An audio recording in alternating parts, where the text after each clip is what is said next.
déjà vu dans le cadre de la politique économique ou dans le cadre de la présentation des politiques économiques, comme quoi que l'État opte pour deux types de politiques économiques, à savoir des politiques structurelles et des politiques conjoncturelles. Donc les politiques structurelles, comme nous avons vu, ont des effets à long terme et concernent des changements radicaux dans la structure de l'économie nationale. Alors que les politiques conjoncturelles visent à trouver un équilibre entre les quatre variables qui influencent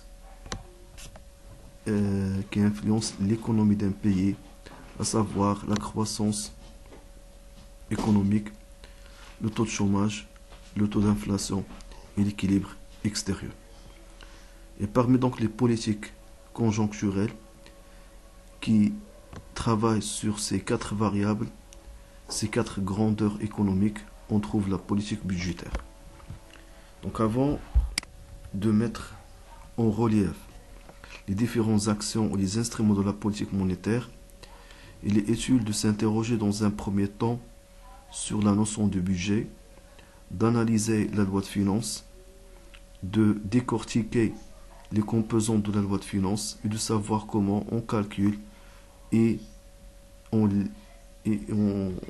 lit les soldes dégagés.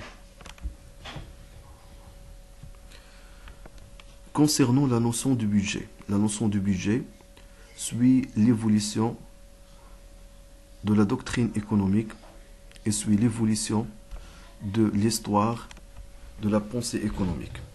Donc avant 1929, la conception dominante était donc une conception libérale qui limite l'intervention de l'État au niveau de ses fonctions régaliennes, dont l'État est un État gendarme qui assure uniquement la justice, la sécurité et la défense. Et en conséquence, l'État n'intervient pas dans la vie économique. À cette époque, le budget, considéré comme étant un document comptable et administratif qui constate les opérations de l'État. Donc, le plus important ici, constater. Donc, on constate les opérations passées. Donc, il n'y a pas donc une prévision. D'accord? Donc, du fait, le budget n'est pas un moyen, un instrument pour prévoir l'avenir économique d'un pays, mais uniquement le budget est un document qui enregistre les différentes opérations dénouées par l'État pendant une durée déterminée. Alors la crise de 1929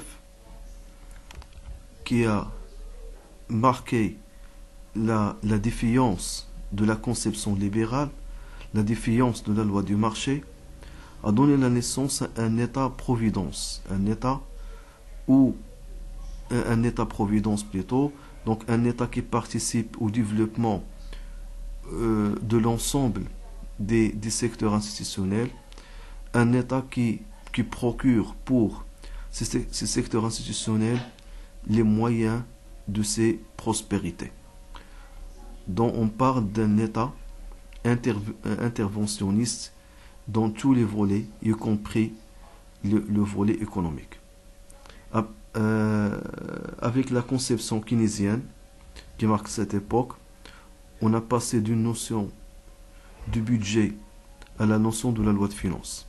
Donc la loi de finances est un acte législatif qui prévoit et évalue et autorise. Donc l'élément le plus important au niveau de cette loi de finances est une prévision au terme du budget de l'État sur la base de certaines évaluations, et au niveau de ces prévisions, donc on autorise l'État, le gouvernement, de faire quelques choix économiques et quelques choix budgétaires.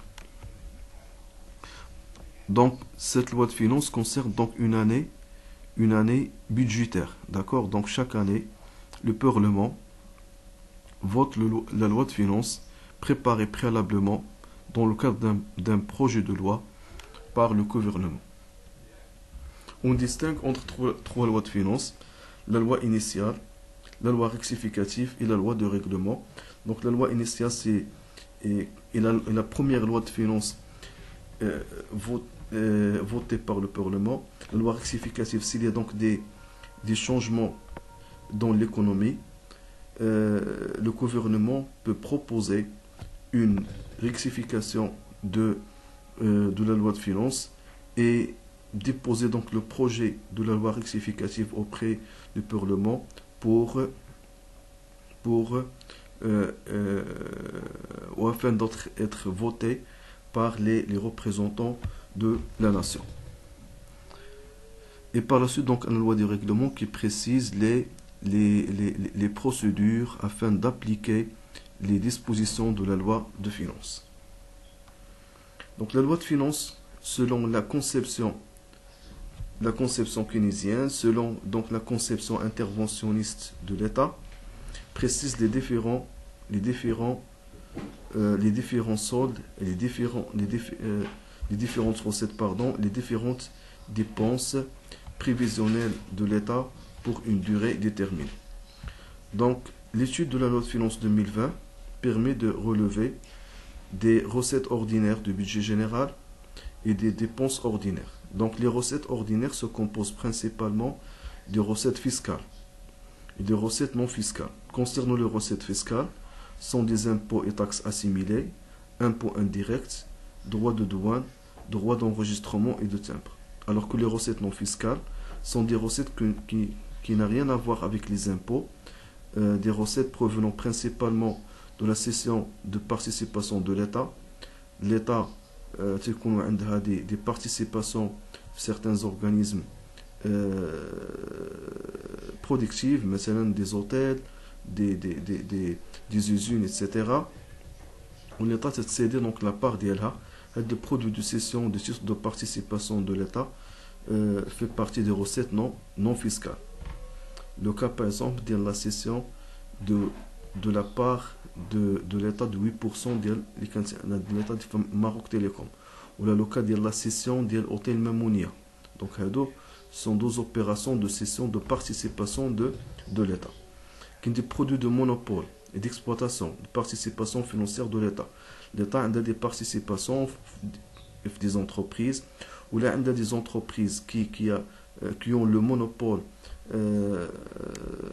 d'un secteur économique donné. Donc, les entreprises génèrent des profits pour l'État. Donc, les revenus de domaine de l'État et des recettes diverses, aussi bien les dons, مساعدات أو الإعانات توصل بهم الدولة من الخارج. دونك هادو هما لي روسيت اوردينير اللي تتعول عليهم الدولة. دونك ولا كانت هاد لي روسيت اوردينير اللي مشاو تقلوا، دونك سي امباكتيف نيجاتيفمون sur le budget prévisionnel de l'État. وتلاحظوا بأن les recettes ordinaires se composent principalement de recettes fiscales qui constituent 233 milliards de dirhams. Donc, la différence entre les recettes ordinaires et les dépenses ordinaires permet de générer donc un solde ordinaire. Sachant bien que les dépenses ordinaires se composent des dépenses de fonctionnement, des dépenses en intérêts et commissions. D'accord? Donc, concernant les dépenses de fonctionnement, les dépenses de personnel, les dépenses de matériel et dépenses diverses, charges communes, dépenses relatives au remboursement, dégrèvement, restitutions fiscaux. Donc, on a le personnel, on a la logistique, on a les charges communes, on a les charges de l'État, c'est rembourser les contribuables, c'est rembourser donc les citoyens. On a le dégrèvement et restitutions fiscaux. Dégrèvement, هو أن الدولة تترجع للcontribuable الضريبة اللي خدات عليه سواء زايدة سواء أنه ما خلصها هو بالزايد. Dépenses imprévues et dotations provisionnelles. Donc, au fait, les dépenses ordinaires, on a une autre dépense importante, à savoir la dépense liée au intérêt et aux commissions qui se rapportent à la dette publique. Donc, الدولة ستاخد قروض وهاد القروض هادو تيجينيريو des commissions et des intérêts. وتلاحظوا بان لي كوميسيون لي زانتيري عندهم دونك واحد لا بارتي تاهي مهمه دونك تيمثلوا 29 donc plus que 29 milliards de dirhams, sachant bien que les dépenses de fonctionnement présentent plus que 221 milliards de dirhams. La partie importante absorbée par les dépenses de fonctionnement. Donc comme j'ai dit, comme quoi donc la différence entre les recettes ordinaires et les dépenses ordinaires permet de générer le solde ordinaire. D'accord? Donc le solde ordinaire, SO, c'est résultat recettes ordinaires moins les dépenses ordinaires. Donc on a un autre solde à dégager, le solde du budget général, hors produit des emprunts et hors amortissement de la dette publique à moyen et à long terme. Donc la différence entre le solde ordinaire et les dépenses d'investissement du budget général permet de générer donc le solde du budget général. D'accord? Donc au titre de la loi de finances 2020, le solde du budget général prévu a un déficit de 71 milliards de dirhams. Par la suite, il y a donc des soldes de services de l'État gérés de manière autonome. Donc, un des services de l'État gérés de manière autonome, par exemple l'OMPIC, l'Office marocain de la propriété industrielle et commerciale, la foire de Casablanca, les CRI, les centres régionaux d'investissement. Donc, sont des administrations publiques, mais sont gérées de manière autonome. Donc, ses propres recettes et ses propres dépenses. Donc, l'État, les services, un homme des dépenses, un homme des recettes, ou les dépenses d'Elhom, c'est entre les dépenses d'exploitation et les dépenses d'investissement. Ou la différence entre les recettes Sigma, donc services de l'État gérés de manière autonome Sigma, la différence entre recettes Sigma et dépenses Sigma génère solde Sigma, solde des services de l'État gérés de manière autonome. Par la suite, il y a notre compte spéciaux du trésor. Donc les comptes spéciaux du trésor, ou les comptes destinés pour des opérations spécifiques. Par exemple, le fonds Corona. Donc le fonds Corona, c'est vrai après la loi de finances 2020, mais ça entre dans le cadre des comptes spéciaux de trésor. Les comptes ont la destination spécifique. Mais ils trouvent le budget général de l'État, mais donc tu trouves le budget général de l'État, mais ما تدخلوش لا في لي روسيت لا في لي ديبونس اوردينير وهاد لي فون تنخليوهم لانهم عندهم كوم جي دونك واحد لا ديستيناسيون سبيسيفيك وحتى لي بينيفيسير ديالهم بيان ديتيرميني مثلا لو فون اللي دار ليتا بور لابوي دي زونتربريز دونك دون لو كاد دو بروغرام انطلاقه حتى هو داخل في لي كونت سبيسيو دو تريزور. هاد لا ميم شوز دونك سي اس تي تيجينيريو تما ان سولد سي اس تي اللي هو لا ديفيرونس entre les recettes CST et les dépenses CST. Par la suite, donc, on aura donc un solde du budget de l'État. Donc, le solde budget de l'État, donc le solde 5, c'est le solde du budget général, plus le solde sigma, plus le solde CST. Solde du budget général, plus le solde sigma, plus le solde CST. Donc, les trois soldes génèrent donc le solde du budget général de l'État. Par la suite, donc, il y a donc on calcule le besoin brut de financement du budget de l'État, qui est donc la différence entre le solde du budget de l'État et les amortissements de la dette publique à moyen et à long terme. Et enfin, on détermine le besoin résiduel de financement du budget de l'État. Le besoin résiduel du budget de l'État est l'addition entre les besoins bruts de financement et les recettes d'emprunt à moyen et à long terme. Donc, le schéma, c'est après déterminer les différentes composantes de la loi de finances. Donc, nous avons dans un premier temps le solde ordinaire, se compose des résultats ordinaires moins les dépenses ordinaires. Recettes ordinaires, résultat fiscal plus résultat non fiscal, dépenses ordinaires égale dépenses de fonctionnement plus intérêts et commissions.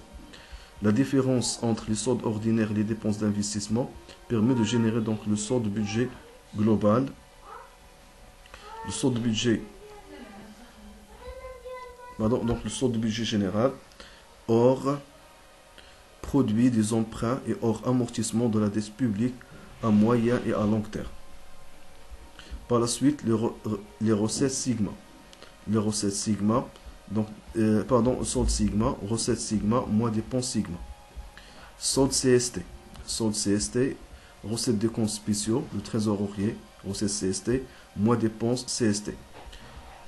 Donc, l'addition entre ces trois soldes, solde du budget général, solde sigma, solde CST, permet de générer donc le solde du budget de l'État ou le solde global. SBG plus solde sigma plus CST. Moins les amortissements de la dette publique à moyen et à long terme génèrent donc le besoin brut de financement du budget de l'État. Et quand on ajoute les recettes d'emprunt à moyen et à long terme, on retrouve donc les besoins résiduels de financement du budget de l'État. Pour bien, donc ce qu'il faut maîtriser aussi bien, autre que les formules, il faut maîtriser la lecture. Donc concernant le solde ordinaire, quelle que soit donc la formule utilisée pour calculer le solde ordinaire, la loi de finances, donc on a deux résultats. Si le résultat est positif, on dit comme quoi que la loi de finances au titre de l'année budgétaire prévoit une épargne publique. Donc le solde ordinaire, il s'agit d'une épargne publique. Déficitaire ou négatif, le résultat est négatif, la loi de finances au titre de l'année budgétaire, mais on ne faut pas oublier donc au Maroc, d'accord? Ça devient habituel dans le cadre de lecture des résultats au niveau de l'économie générale. La loi de finances au titre de l'année budgétaire N estime un solde courant déficitaire de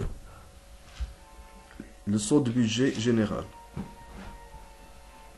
Donc, on aura deux résultats, soit un résultat positif, soit un résultat négatif. Donc, comment se calcule le solde budget général? Soit on prend les soldes ordinaires, moins les dépenses d'investissement, d'accord? Soit le résultat, les recettes ordinaires, moins les dépenses ordinaires plus les dépenses d'investissement, soit les résultats fiscaux plus résultats non fiscaux, moins dépenses de fonctionnement, plus dépenses intérêts et commissions, plus dépenses d'investissement. Donc toujours, quand on calcule le solde du budget général de l'État, il faut retenir comme quoi que ce solde est calculé hors produit des emprunts et hors amortissement de la dette publique à moyen et à long terme. Donc la lecture, comme j'ai précisé, donc la loi de finances prévoit soit un excédent budgétaire, soit un déficit budgétaire en fonction de la nature du résultat. Le solde sigma. Donc la loi de finances, donc le solde sigma, c'est résultat sigma moins dépenses sigma, ou le solde, deuxième formule de solde sigma, le solde global, moins SBG plus CST. SBG moins CST. Donc on va reformuler, donc c'est la formule, cette formule. Donc c'est solde sigma égale solde global, donc comme j'ai précisé, donc solde global, moins SBG plus CST. Donc, au niveau du solde sigma, on a trois types de résultats, soit résultat négatif, soit le résultat positif, soit un résultat nul. Donc, si le résultat est positif, la loi de finances pour l'année budgétaire N prévoit un solde sigma excédentaire. En cas d'un résultat nul, donc la loi de finances au titre de l'année budgétaire N prévoit un solde sigma équilibré. En cas où le résultat est négatif, la loi de finances pour l'année budgétaire N prévoit un solde sigma déficitaire. Donc, par la suite, donc l'étude solde CST, compte spéciaux de trésorier, soit recette CST moins dépenses CST, soit solde CST égale solde global moins SBG plus solde sigma. Donc la même chose, donc au niveau de la lecture, si le résultat est négatif, donc on dit comme quoi que CST est excédent, le solde CST est excédentaire. Un résultat 0 au nul, on dit comme quoi que le CST, le trésor, est équilibré. En cas d'un résultat, négatif, on dit comme quoi que la loi de finances 2000 au titre de l'année N prévoit un solde des comptes spéciaux de trésor déficitaire. Donc le solde global ou le solde du budget de l'État. Le solde global ou le solde du budget de l'État se calcule à partir soit du solde du budget général, plus solde sigma, plus solde CST, soit à partir du solde global, on prend donc les recettes ordinaires, plus le solde sigma, plus le solde CST, moins les dépenses ordinaires, plus les dépenses d'investissement. Donc, on peut travailler par différentes formules afin de dégager, le solde sollicité. Sachant bien qu'il faut prendre en considération qu'au niveau de l'examen, la plupart des questions au niveau des formules sont des questions de réflexion. Donc, il faut savoir comment reformuler ces formules et comment appliquer correctement donc ces formules. Donc les questions d'examen ne portent pas sur des formules telles qu'elles sont prévues par le cadre référentiel, mais ils nous demandent toujours de reformuler les formules et de trouver le résultat tout en se basant sur la réflexion de l'élève afin de trouver le solde ou l'élément à calculer. Parmi les formules, donc, on prend donc le besoin brut de financement. Le besoin brut de financement, c'est le solde global. Et le solde global, donc on prend donc le solde global moins l'amortissement de la dette publique à moyen et à long terme. Le besoin résiduel de financement du budget de l'État, le besoin brut de financement, plus les recettes d'emprunt à moyen et à long terme. Donc, au niveau de ces formules, il ne faut que de les retenir, d'accord? Et aussi bien de retenir donc la lecture, comme ça pour ne pas avoir une surprise le jour de l'examen. Je pense que cette partie est parmi donc les parties les plus faciles au niveau du programme. Donc, ça n'est pas compliqué. Il ne se fait uniquement de bien saisir les formules et la manière de la lecture. Donc après le traitement des différents soldes, il est utile de voir l'intervention de l'État pour régulariser l'économie via donc le budget. Cette partie, on va la traiter dans le vidéo suivant concernant qui traite donc la régulation par le budget. Merci.